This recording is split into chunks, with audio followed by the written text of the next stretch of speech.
and universal consciousness with your host, Janet Kira Lessin and Dr. Sasha Lessin. Together, we transform the world. And now, here are your hosts, Janet Kira and Dr. Sasha Lessin.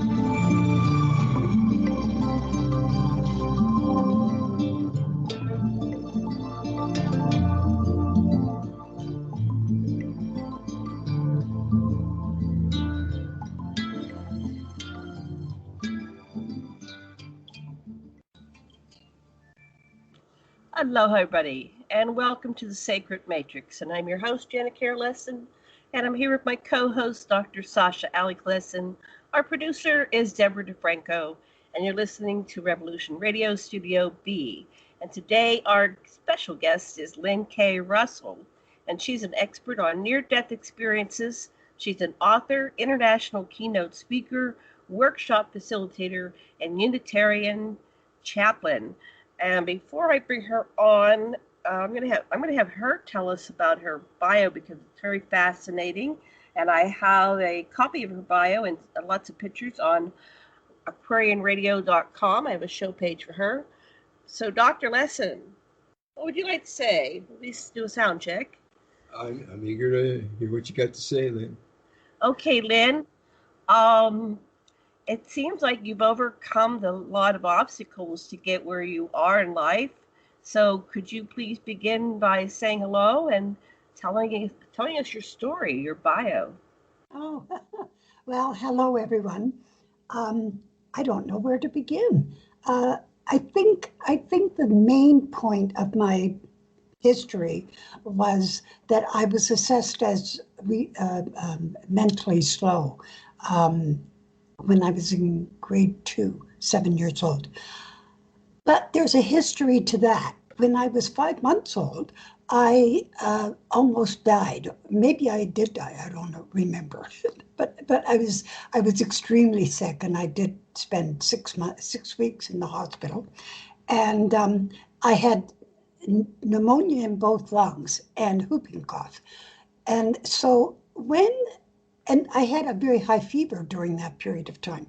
So when my mother came to get me back from the hospital, she was warned by the doctor that I may be very slow mentally.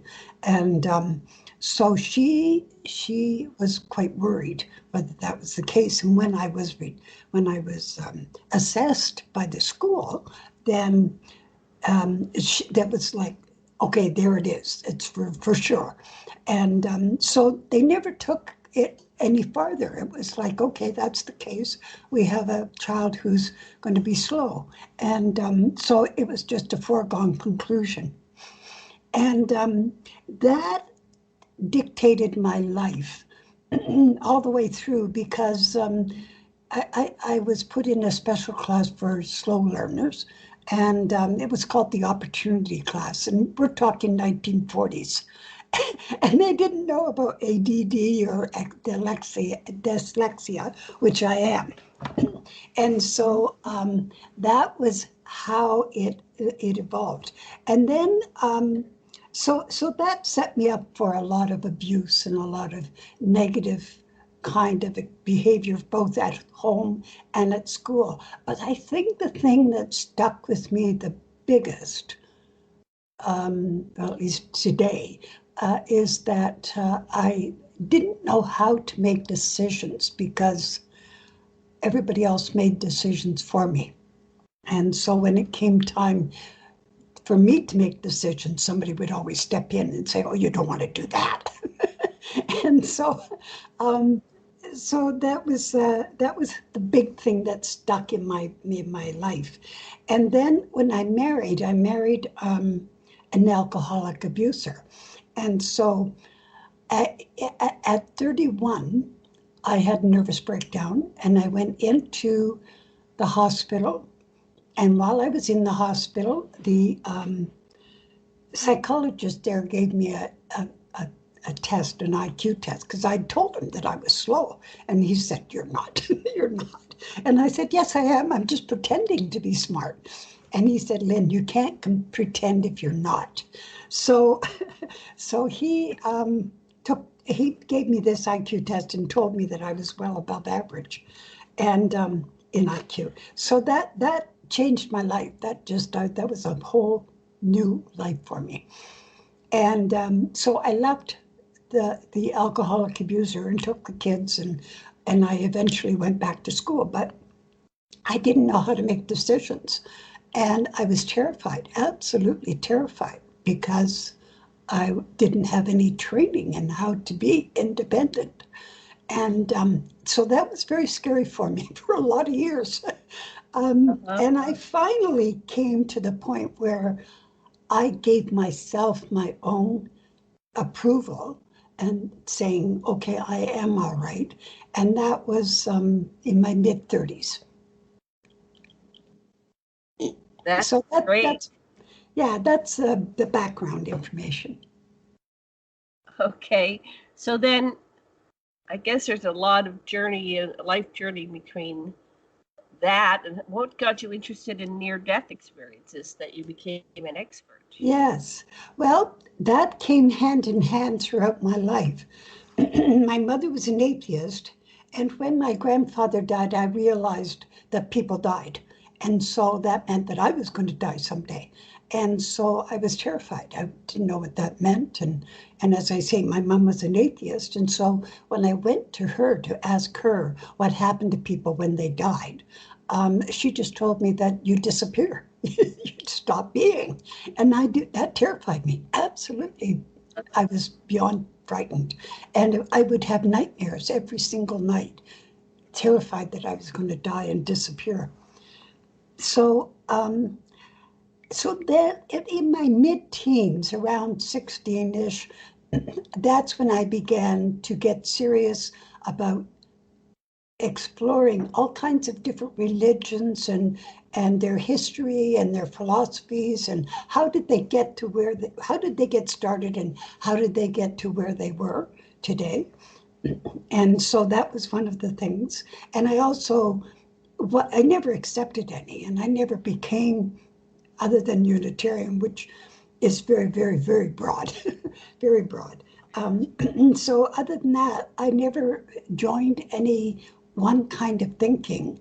And I also became very interested in spirituality. And I had some wonderful spiritual experiences that helped me with growth there. And eventually, I became quite knowledgeable about spirituality and religions and so forth. And I was going to write a book, and I needed to research my subject, and my heroine in the book was going to astral project. And so I needed to find out whether it was really possible for anybody to do what I was going to have her do. And so I started to research, and I came across NDERF, which stands for Near Death Experience Research Foundation. I'd never heard of them before. But I just was fascinated. They also had a branch dealing with out-of-body experiences as well. So I'd never heard of them before, and I thought, this is great. So I got caught up on the chat line, and then Dr. Long asked for a volunteer to do the research for him for his book, Evidence of the Afterlife. And so I volunteered because I had just retired and had lots of time on my hands. And so that's how I got into the research for near-death experiences. And I just couldn't stop. I was fascinated, absolutely fascinated, not so much with the stories that people were bringing back, because after a few hundred, you know them. But I was really fascinated with the knowledge and the spiritual lessons that were being brought back. And that's the emphasis of my work today. What year was that when you started the research? Now that's a little hard for me to, I think it was 2000. What year was that when you did the volunteer work? Yeah, I think it was 2007. Okay. Okay, so you started collecting the spiritual stories and what people were bringing back. Yeah, yeah, that was very important because it verified what I had been studying all my life, and it sort of gave me the answers I was searching for, because I didn't know I was searching, but I was searching for truth. And here were some people that had actually had it happen to them, and they'd been there. So this really was very important to me. But as I say, that was the beginning. But primarily my interest was to do with the information being brought back. So what did they bring back? What did you learn? So let's start with some of those that's stories. a whole book. So, all right, well, I can tell you a little bit. One of the major things was the oneness, that we've heard a lot about oneness. Most people are What pretty. is oneness? Explain that to our listeners. Yeah, oneness is we are all one soul experiencing life in this world as a separate being, but our reality is not separate. We are one being experiencing, and that to me was fascinating. I just loved to hear about that. So that was one of them. The other thing was everything else that I learned was based on that oneness, and that we were only one. And it's, for example, people who die have the power to create their own death experiences. And that goes farther, because we are creating this life experience that we see as separate. We're creating it every day. And so we have way more power in our lives than we ever thought we had. And so that's the kind of thing that I learned. People who Wait. I want to. That's a big sentence. Go ahead. I'm going to put that down. So how do they have the power to create their own death experience? What do you mean by that? Well, now this is getting a little bit deep, so I hope that's okay. We like deep. Yes, deep Okay. is great. Good. I've actually been told, no, that's too deep for my audience. So that's why I'm a little bit hesitant. Anyway, well, okay, the source, what I call source, experiences existence. It's, how do I say? Okay, let's start from the beginning. In the beginning, there was source and nothing, just nothingness. And well, if there was a beginning, by the way, but if there was a beginning, it would have been source and nothingness. And in order for source to know itself, it had to create. And that we are the creation that it comes from, but we are source itself at the same time. We're not a soul, okay? The soul is source. I hope I'm not being very clear. I'm sorry. No, it's quite clear. It's the perennial philosophy, that everything comes from the metacosmic void as Lila or divine play. Yes. And so for source to know itself, it must create. And so we are source creating. And through that, we are able to create anything we want to create. We are creating this existence that we are in every second of every minute, even though that we don't think so. We think that we're caught in to this horrible world and things happen to us. But that's not true. We are the ones that create it. We just don't see that. We don't understand how that works. But that's our. So our intentions are manifest in results that we have. Yes, and another thing, I mean, like for example, Emotions build on themselves. So if you're really angry, the angrier you become, the more angry, it builds, it gets bigger and bigger and bigger. The same happens with love. The same happens with depression. And the same thing happens with all of the emotions. If we complain and think about, oh God, everything's horrible, and then we build on that. And that is what we start to see. So that's one aspect of it. So we can work ourselves up into a frenzy. Self-hypnosis, yeah. Yeah, self-hypnosis. But it also relates back to our choices. Because if we're thinking negative thoughts, then we make negative choices. Yep. Or we think that life happens to us and we have to just do the best we can. Wow. Well, we can observe that. That's how it appears to be. And most go through life kind of in a victim mentality. Like you said, that happens to us. We're not at choice. Isn't that part of the design that we created in the first place so that we could kind of go unconscious and have experiences? Or can we experience existence totally conscious?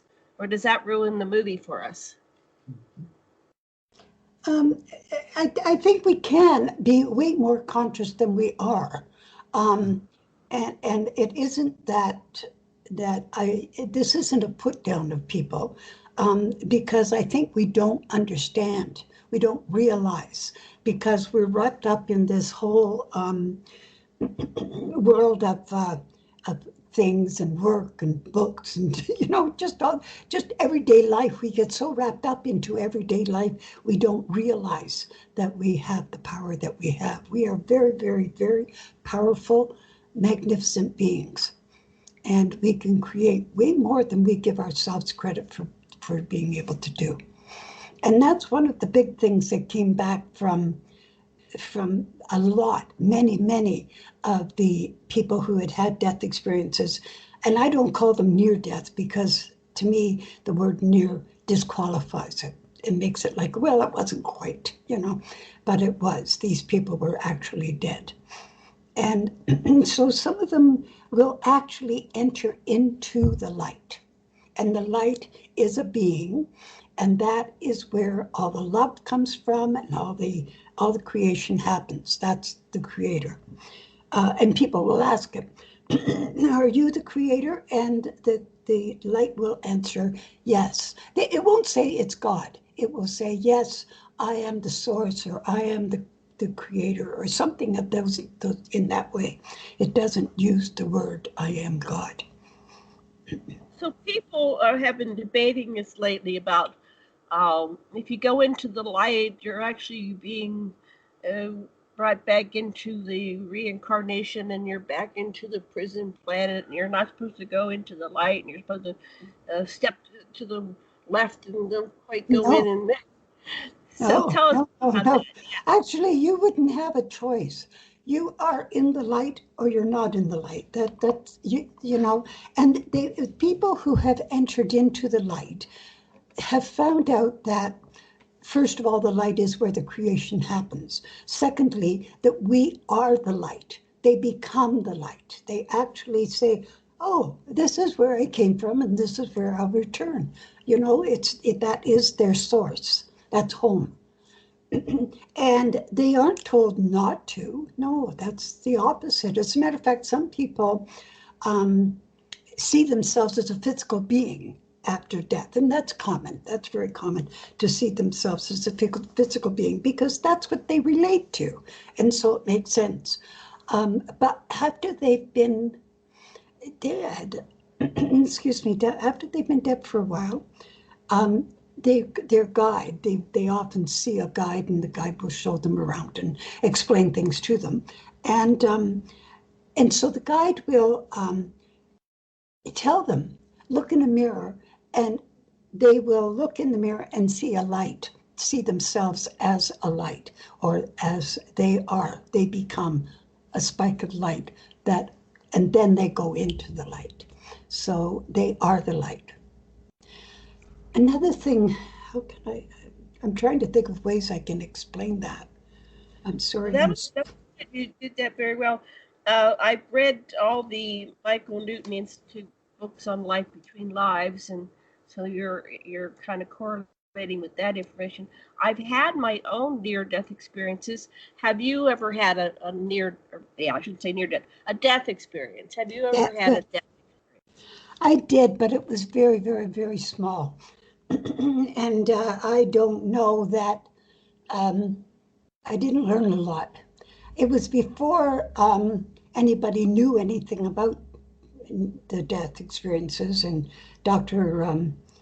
Moody's books, but I was very, very ill. It was 1972, and I was extremely ill in bed, and had a very high fever. And actually, I thought that this was a hallucination from my high fever until near-death experiences came out, and I could say, "Oh, that's what happened to me."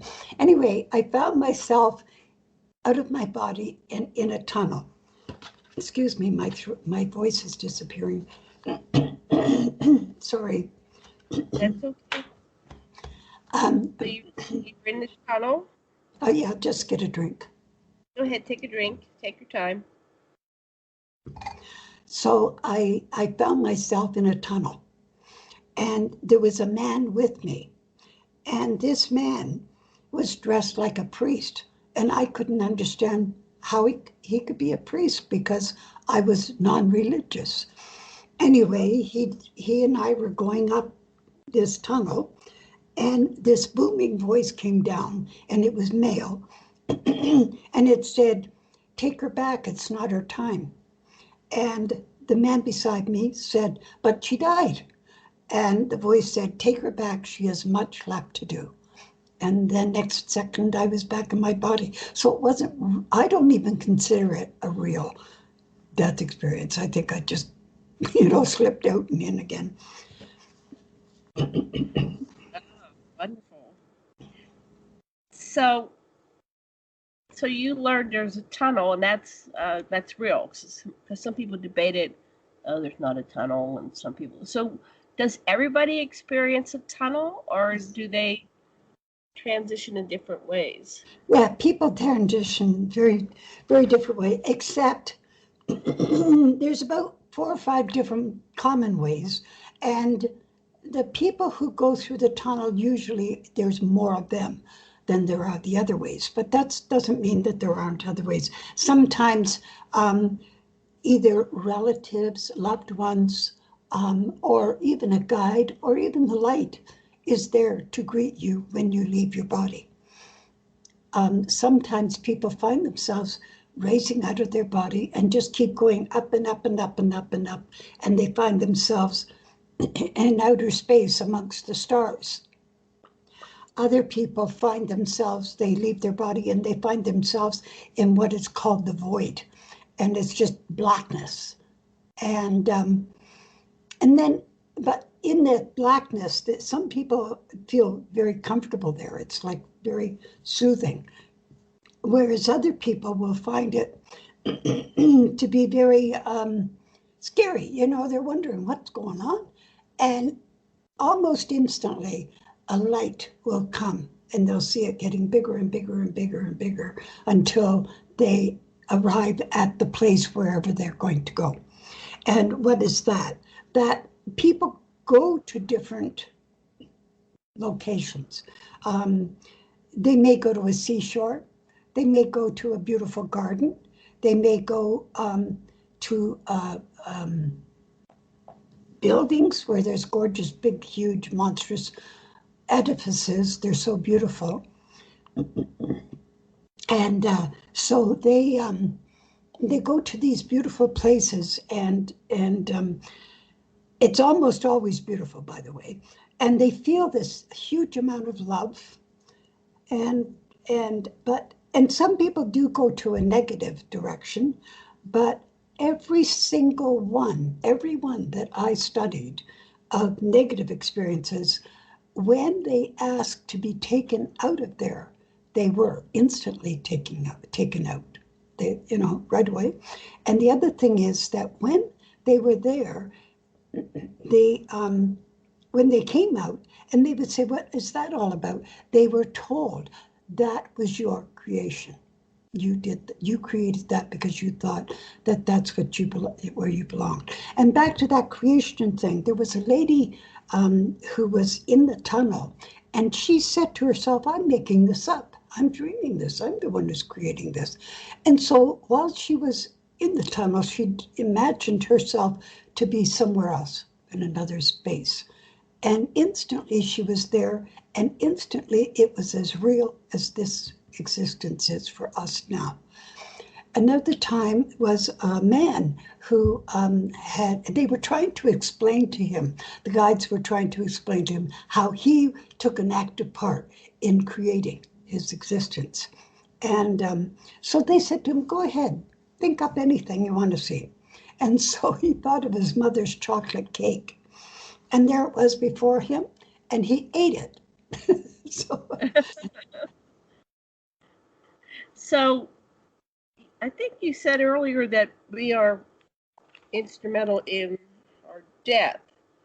How we have the power to create our own death experience. Are you talking about what happens after we die, or are you talking about what happens that leads up to our death? Do we have any choice in how we die and when we die? And No, we have. I don't know that we have. I'm told that we create the existence that we have in this world up to a point. It's not like all where we don't have any free will, because we definitely do. But we do a great deal of planning before our souls come into a body. And so our souls come into the body, and that the souls they think of a goal that they want to accomplish while they're here, some kind of goal, whatever it is. And it might be something very small, like raising children, or, well, that's not small, but something maybe say something of value to someone that helps them in their lifetime. And so, but what they will do, sometimes it's very large too, like being a prince or a princess or a queen. So it's varying. But once they make their decision of what they're going to do while they're here, other than love, that's another one that's an automatic, then they will plan their life circumstances in order to help them accomplish that goal. And so they will think of situations that they will have, while they're here, but not every situation. They do have freedom, and so they'll also think of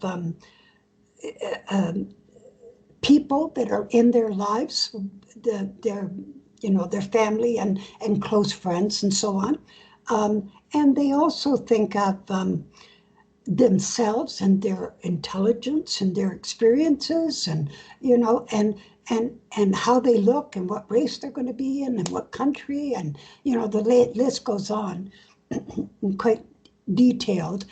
And it's all and the people and everything are all geared to helping them accomplish whatever their goal was that they had set for themselves when they came here. So is it possible while you're alive and you're still in this unconscious phase to discover your goals and what you had decided for yourself before you incarnated? Can you find out what your mission is? Did I find out? I'm sorry, I missed that. Can you discover your mission, your main goals, and why you came here, what you intend to accomplish? That's one thing that people ask me a great deal about. Like when I used to answer, I haven't done it for a while now, but I used to answer questions on Quora, and they were always asking me about their purpose and what was my purpose. And our purpose, your goal, whatever that goal is already with you. the minute you are born, you are geared to that direction. So you will automatically do it. You don't have to work toward it. It'll be there for you. You know, it's like, for example, some children are really good with math and some children are really good with music, and, you know, or some people are not, you know. So it's the goal, it's the direction. Some children are very good artists, you know, it just depends on the individual. But some children are geniuses when they're born and others are not, you know. So there, but you will be guided towards your goal.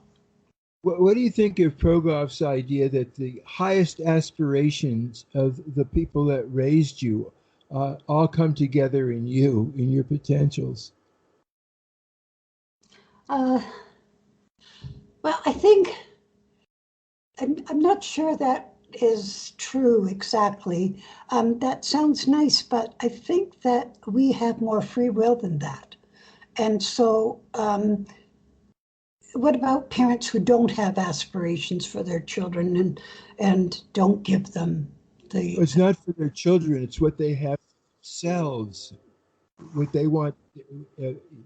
Their their guiding archetype shines like a beacon in the genes of their kids and the way their kids are raised. Maybe he's wrong, but that's what Progoff says. Yes.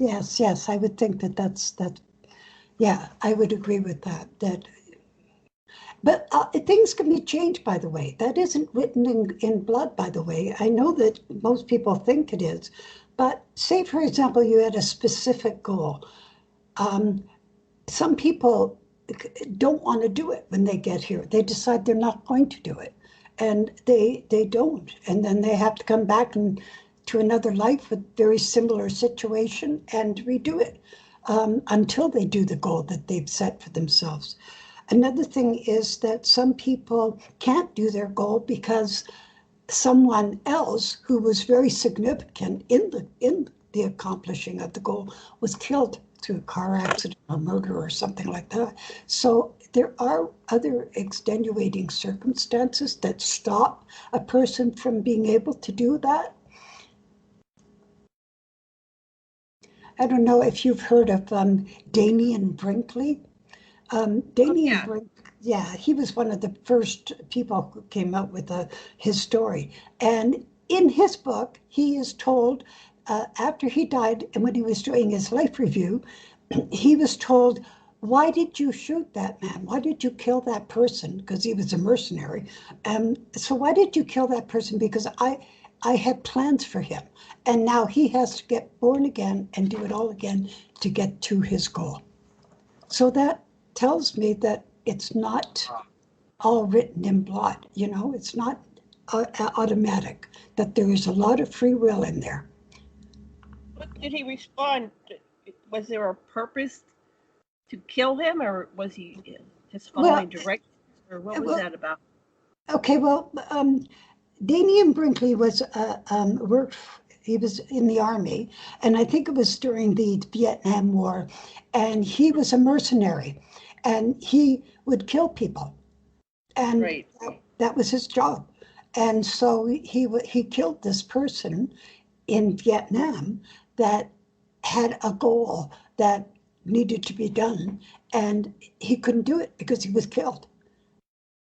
And so then he had to be reborn. The man that got killed had to be reborn and relive a life to get to the point where he could do the goal that he had set up originally. So who was asking Danny, and why did you kill that man? During his, well, I'm thinking it must have been the light, because he was having his life review at the time that this happened. So I'm assuming that it was the light, but I would have to reread the book, to be honest with you, to tell you exactly who. It's been a long time since I read it too. Yeah. I wonder if there was a purpose for him killing all those people. Like, it doesn't seem like that would be a goal, coming in and killing people. But I remember in Life Between Lives, there was a Viking that, just went around and plundering and pillaging and killing, but somehow in his life review at the end of it, he learned some high spiritual lessons. I have to reread that one too, but yeah. Even though we think it's a negative, sometimes it turns around and it fulfilled some kind of whole higher. But that just to me it seems like that would be horrible to come in and your goal is to kill people. yeah. I agree. That and I don't think that everything that happens is meant to be. Like, I know I hear that a lot, but I don't believe that, because in the first place, because we have free will, and secondly, because that takes away our responsibility, and we need to be responsible in our existence. But yes, there are things that, you see, they don't see, I mean, they being the souls on the other side, the guides and your loved ones and so on, do not see death like we do. We have this thing about death, and I mean, I'm 82, but I still don't want to die yet. I've got too much to do. I think that there's, like, we've got an inborn thing about not wanting to die, but no, it was on the other side, it's like, it's okay. It's just learning. It's just an experience. That's it. That's how they see it. Like, it's no big deal, so you die. All right, well, you can get doing it again. You can do it again. Yeah, from my perspective, when you're killing someone outside of you, it's the attempt simultaneously or resonatingly to kill a part of your own personality. Yes. I absolutely agree with that. I think that when we create harm, whatever the harm is, that there's a part of us inside that dies. Yeah. Which is sad. Yeah. So we have this desire to continue life even though we all die. Do you ever see a point where that may not be the norm, that we might live longer? Are there any stories about going into the future and changing the world? Yeah, actually, yes, there's some people, most people that are on the other side that they don't want to come back. They fight not to have to come back. But some people do. Some people say, no, I have to go back. I'm not finished yet, and I've got things to do. So that's on that side of the scale. And here we have people who want to die. They, whether it's because they are, and I'm not talking about suicide, because suicide's a different bracket, but wanting to die because they're ill, and why bother? It's I'm already going to die anyway, or they just are not getting anything out of life. They don't enjoy life. I know of quite a few people like that, actually. So they're just putting in time. And sometimes people who have had death experiences come back just putting in time because they want to be back there. And they were forced to come here back again, and they didn't want to.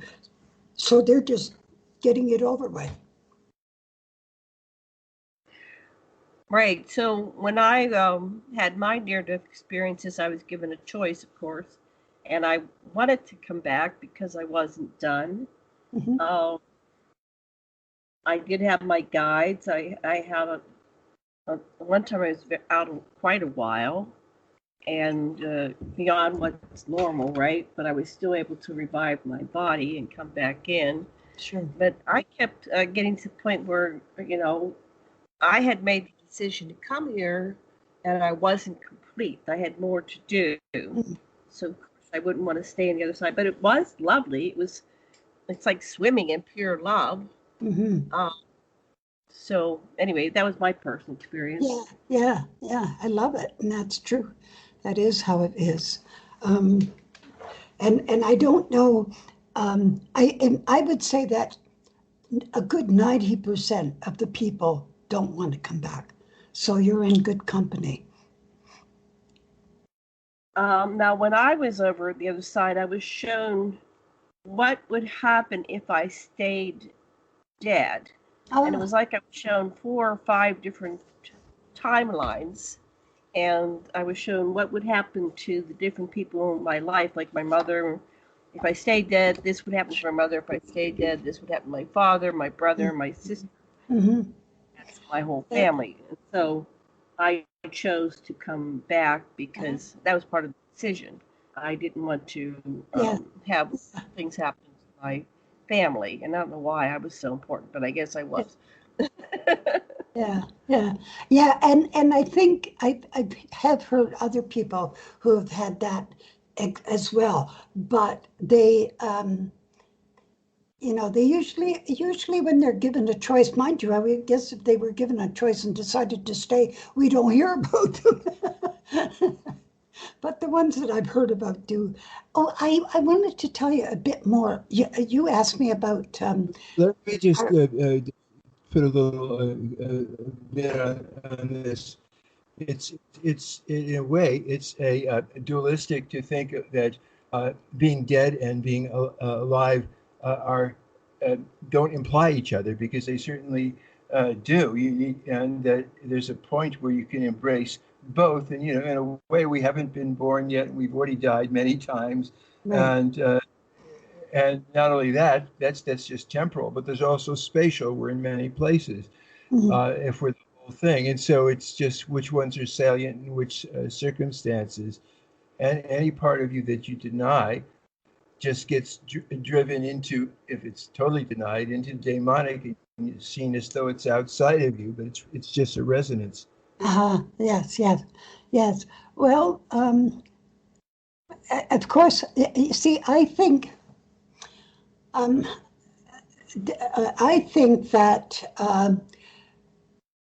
that we are actually soul living this life, and that like what's the operating this body, my heartbeat, my blood, and my all of that, the cells splitting and so on. I think all of that is my soul doing that. That's not. I mean, of course, we know it's involuntary, but I do think that that's the soul, and we are connected through consciousness to source. And that's how I think that works. And that's how I think that creation happens, by the way, that we create. And I said about creating our own death experiences. There have been some, for example, you asked me about the tunnel. No two tunnels are alike. People go through tunnels, but some are made of bricks and some are made of smoke and some are rainbow colored and some are black. And I mean, they're all kinds of different. Every single person has an individual. And each garden, if they go to a garden, it's not the same garden. They're never exactly the same because we're each different. Wow. You were going to say, you said, let me tell you something, and then Sasha. Yeah. I wanted to tell you about some people that I studied. I love these stories. They're quite fascinating. One lady had a son who was quite disabled, very severely disabled. Now, one of the things that happens when you leave your body, you leave all disabilities gone. It's instantly gone. Now, this little boy that was disabled died before this woman had her death experience. So then she dies and she sees her son, but she sees him as if he is still disabled, and she has to carry him because he can't walk. And that's because that's what she saw. She didn't know that when you leave your body, all disabilities are gone. So I thought that was quite interesting. And then she goes into a building and she sees a row of chairs there that are specially made for children like her son. And so she puts him in this special chair and tells him that she'll be back for him. And she goes and has her death experience. She comes back for her son, and her son's not there. So she says, well, where's my son? And the guide says to her, and by the way, the guide is funny, because you'd think most people see beautiful people or big, huge, white, lighted shapes of people. But this woman saw a thin, tall, dark-haired man who was not very attractive at all. So you see, that is so individual. Anyway, she asks where her son is, and he just tells her that he's moved on to his death experience. So that, and she accepts that, and that's it. But the fact that she saw her son as disabled, even though he in real life he wouldn't be, because he's soul. The other one was a woman who, when she was, as she arrived on the other side, there were 3 very beautiful guides that were coming toward her. And her first thought was, oh, I want to be like that. And so they take her to this tall building up, and they take her upstairs, and there's this man there, and he does hocus pocus around her and makes her beautiful. So now she's beautiful. So then she comes out of the building, and it's snowing. She is the only person I've ever read who had snow. Oh. Anyway, and she looks up, and there's a raised highway above her head. And so she thinks, I've got to get a car because I need to go somewhere. And she doesn't tell us where she needs to go, but she needs to get there right away. And so she doesn't know how she's going to get a car. And so her guide comes along. And again, this guide is not exactly he's just a gray man. That's what she calls him. And she says to him, I need a car. And he says, you don't need a car. You can travel by thought. And and so she doesn't believe him. And so eventually she gets a car, and it keeps breaking down on her. And to me, that is so funny, because how much individuality she has built into that experience. It's just, that blows me away. You know, that's how individual. I wanted to add something about people's disabilities and how they disappear. So when my mother died, I've always been able to astrally travel. So she came and got me when I was sleeping. This was like day 3. Yes. And I was upset because it's like she had visited my brother and she visited my sister. And I said, oh, I guess Mom doesn't love me. She didn't come visit me after she died. So I'm sleeping on the 3rd day, and she comes and she takes me astrally all the way from Maui over to Pennsylvania, in the house that I grew up in. And so before she died, she had a horrible stroke, and she was all paralyzed on one side of her body. But she had already repaired her own body, and she was regressing, and she looked about how she did when she was 50. So she's taking me all through the house where I grew up, and it was a haunted house. And she was saying, I took them with me. Now they're over on the other side. So the house is no longer haunted. And then she said, you know, I got to get you out of this because this is dangerous for you. And so she walked me down the stairs from the 2nd floor and down to the front door, and she pushed me through the door. And she said, you have to go back to your body. And then I woke up back here in Maui, went, you know, it was like I got pushed back to my body. So that was fascinating. Yes, that was fascinating. And other people have told me that they see their loved ones as well after death, and they always see them so much better, like 35 years old, and they were 80 or 90 when they died, and you know, in perfect health and looking wonderful. So that's very common, actually, for those. Yeah. And even when you go over there and you see your loved ones, they always look fantastic. And I wonder if they just show in the form you remember them in for your purpose, or are they? Yeah, that's what I wonder. What was it? Why were they do? Because Mom Yeah. showed herself at 50, and I think she wanted to make sure I was recognizable, or was that me creating her at 50 and totally not sure? Yeah, What are we gonna yeah, say? I wonder that too. Yeah. Chris says that, if there's a real need for the person that's alive and the person that died